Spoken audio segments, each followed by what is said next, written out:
52 এই রক্তাক্ত মাস, এই মাস বাংলাদেশ এবং বাঙালিদের হৃদয়ে জুড়ে আছে। আমি সর্বপ্রথম 52 21শে ফেব্রুয়ারি অথবা 8ই ফাল্গুন যারা অধিকার আদায়ের জন্য, মায়ের বাসার অধিকার প্রতিষ্ঠার জন্য লড়াই করে জীবন দিয়েছিলেন, আমি সেই সমস্ত শহীদদেরকে গভীর শ্রদ্ধার সাথে স্মরণ করছি।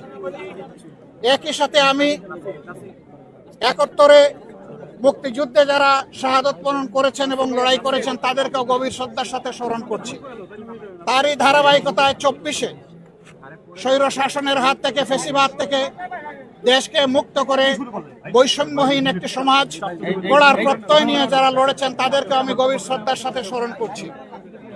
এই 3 পর্যায়ে যারা দুনিয়া থেকে বিদায় নিয়েছেন।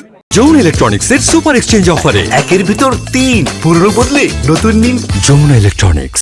মহান আল্লাহর দরবারে দোয়া করি আল্লাহ তাদেরকে শহীদ হিসাবে কবুল করুন। আমিন।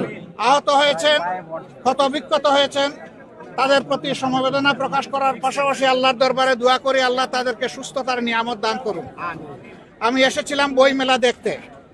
আলহামদুলিল্লাহ, এখানে প্রত্যেকটি স্টলে উপচে পড়া পাঠকদের ভিড়, উৎসুক জনতার ভিড়, এমনকি ছোট ছোট শিশুরাও এখানে চলে এসেছে। যদিও আজকে শিশুদের জন্য আলাদা দিন নয়, তারপরে অনেকে তার পিতামাতার সাথে এখানে চলে এসেছে। এই যে একটা আমেজ ফেব্রুয়ারি মাসের 1 তারিখ থেকে শুরু করে 28 তারিখ পর্যন্ত চলতে থাকে, এর মাধ্যমে আমরা আমাদের অতীতকে স্মরণ করি। যে জাতি তাদের অতীত এবং ঐতিহ্যকে ধারণ করে, স্মরণ করে, সম্মান করে, সেই জাতি সামনের দিকে এগিয়ে যেতে পারে।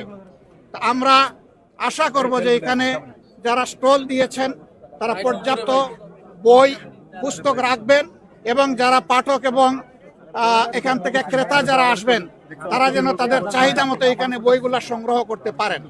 সর্বোপরি আমরা আশা করব অত্যন্ত শান্তি এবং শৃঙ্খলার ভিতর দিয়ে উৎসব মুখর পরিবেশে বাকি সময়টাও যেন 28 তারিখ পর্যন্ত এইভাবেই অতিবাহিত হয় এবং পাঠককুল যেন তারা তৃপ্তি নিয়ে এখান থেকে তাদের চাহিদা এবং প্রাণের বইগুলা সংগ্রহ করতে পারেন। মিডিয়ার যে বন্ধুরা এসেছেন আপনাদেরকে অসংখ্য ধন্যবাদ। আমরা আশা করছি মাস জুড়ে আপনারা একই দায়িত্ব সুন্দরভাবে পালন করবেন এবং জাতির মধ্যে বই কিনা, বই পড়ার আগ্রহ আপনারাও জাগিয়ে তুলবেন। সবাইকে অসংখ্য ধন্যবাদ। আল্লাহ হাফিজ। বাংলাদেশ জিন্দাবাদ। আসসালামু আলাইকুম।